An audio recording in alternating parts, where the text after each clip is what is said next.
Welcome to Board Game Breakdown. I'm Christopher Solomon.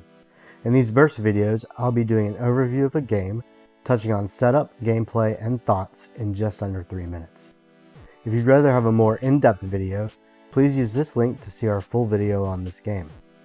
Today we're looking at the Terraforming Mars card game, Terraforming Mars Ares Expedition, with a focus on the solo mode. We've only got 3 minutes to discuss, so let's get started. Terraforming Mars Ares Expedition puts the player at the head of a corporation, attempting to turn Mars into a habitable planet. In the solo mode, the player will be racing against the clock, attempting to increase both the temperature and oxygen levels, as well as flip over the 9 ocean tiles. If they can't achieve this by the end of the 5th round, the player loses. To set up the game on solo mode, you have 2 main boards to get ready. On the Mars board, you'll place out the 9 ocean tiles, and 2 clear cubes on the bottom of the temperature track and oxygen track. Lastly, you'll place one of your colored cubes on space 5 of the TR track and one of any other colored cube on space 1. Next, you'll set up your production board, placing one of your colored cubes in the 0 slot of each of the 6 resource areas. You'll shuffle the corporation deck and draw 1 card, gaining any resources and increasing production as specified.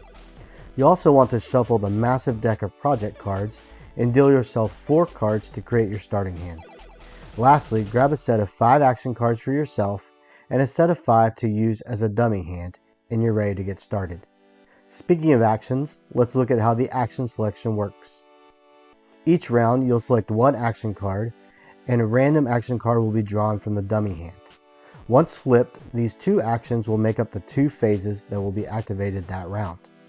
The 5 actions include development, playing green cards from your hand, construction, playing blue or red cards from your hand, action, triggering a card action or taking standard actions listed on the bottom of your board, production, gaining mega credits and other resources based on your production tracks, and lastly, research, drawing a selection of cards and keeping some to place into your hand.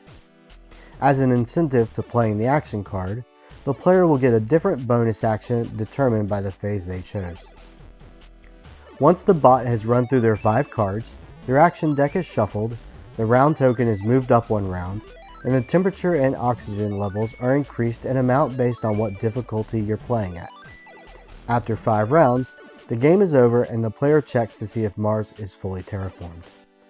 Terraforming Mars Ares Expedition is a wonderful solo game, fast-paced and full of enough tough decisions to make the player feel nice and satisfied if they win.